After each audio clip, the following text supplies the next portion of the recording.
Ce n'est pas encore la grande Allemagne réunifiée, mais c'est au moins l'Allemagne visitée par des centaines de milliers de citoyens de l'Est qui ont profité des brèches dans le mur et ont envahi l'Ouest. Pour la majorité d'entre eux, il ne s'agissait là que d'un passage temporaire, d'une visite de quelques heures, pleine d'émotions, après 28 ans d'interdiction. Et la fête se poursuit nuit et jour, tant à Berlin que dans le reste de l'Allemagne de l'Ouest, tout au long du mur éclaté. Voici les reportages de Francine Bastien et de Raymond Saint-Pierre. Tôt ce matin, l'armée est-allemande préparait le terrain près de la porte de Brandebourg et la foule attendait impatiemment. Si bien qu'en fait, c'est un groupe de jeunes qui a fait tomber le premier pan du mur dans cette partie de Berlin. À l'est, on a pu apprécier. Près du sentier Pouchkine, par contre, c'était l'harmonie parfaite. Dans ce quartier populaire, on n'a vu que de loin depuis 28 ans la grande allée bordée d'arbres d'en face. Devant chacune des nouvelles brèches faites dans le mur, on célébrait. Simone Veil, ex-présidente du Parlement européen. C'est extraordinaire, c'est la victoire de la liberté. Et je trouve qu'on n'est pas, les Européens, suffisamment émus. D'autres n'arrivaient pas à parler. Erika Ries, enseignant en Hongrie, elle a mis 16 heures à venir par la route pour voir ça. I mean, this is fantastic. Just one moment is also a sensation, but I don't know whether this will go on.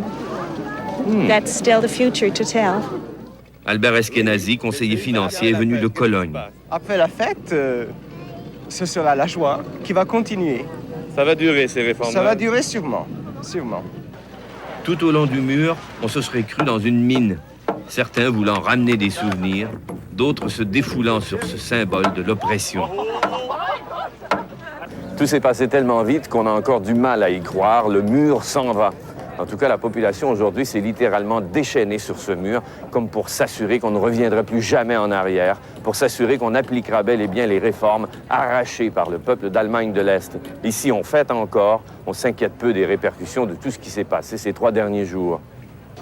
Le chancelier ouest-allemand Helmut Kohl présidait une réunion spéciale de son cabinet à Bonn pour discuter d'un plan d'aide économique à l'Allemagne de l'Est.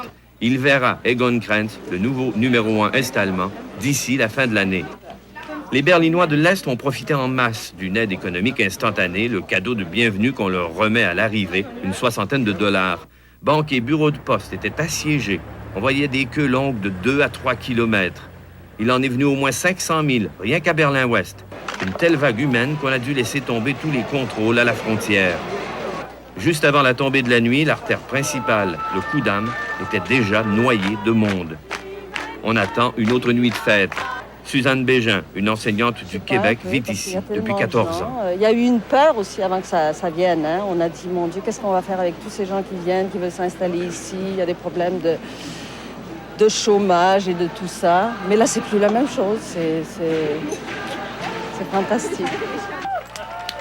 En fin de journée, on s'inquiétait des deux côtés du mur. Des centaines de milliers de fêtards ont envahi la ville. Il sera difficile de maintenir l'ordre, surtout près de la porte de Brandebourg. Raymond Saint-Pierre à Berlin-Ouest. À perte de vue, pendant des heures, des milliers, des centaines de milliers d'Allemands de l'Est dans leurs voitures tout sautantes s'amenaient en week-end à l'Ouest. Pour une majorité d'entre eux, c'était leur tout premier voyage à l'Ouest. Pour lui, venir à l'Ouest, c'est aller prendre un verre au café. Pour d'autres, c'est revoir la famille. Pour ceux qui bordaient la route de l'arrivée, c'était le début de la réconciliation nationale.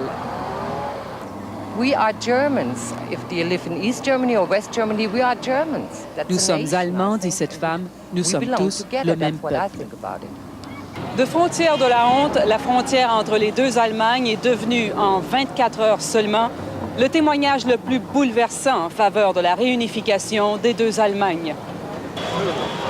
Selon la police frontière, seulement 2% des visiteurs venus de l'Est ce week-end s'attendent de rester à l'Ouest. Les autres rentreront chez eux demain. Serait-ce le début du succès des réformes à l'Est? Une chose est sûre, selon ce membre influent du parti au pouvoir, la clé du succès réside à Berlin-Est. En attendant la réunification, le petit village Herleshausen et ses 2000 habitants recevaient plus de 5000 visiteurs de l'Est cet après-midi. On dispensait à chacun les 100 marks du gouvernement, une $60 pour dépenser à sa guise. Cela permettra à cette jeune femme de revenir faire son shopping de Noël.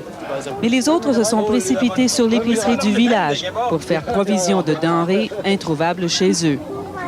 Mais il faudra rentrer demain, cette fois avec non seulement le goût, mais aussi le droit de revenir quand on veut. Pour la première fois entre Allemands de l'Est et de l'Ouest, ce n'est qu'un au revoir. Ici Francine Bastien à Helleshausen, à la frontière des deux Allemagnes.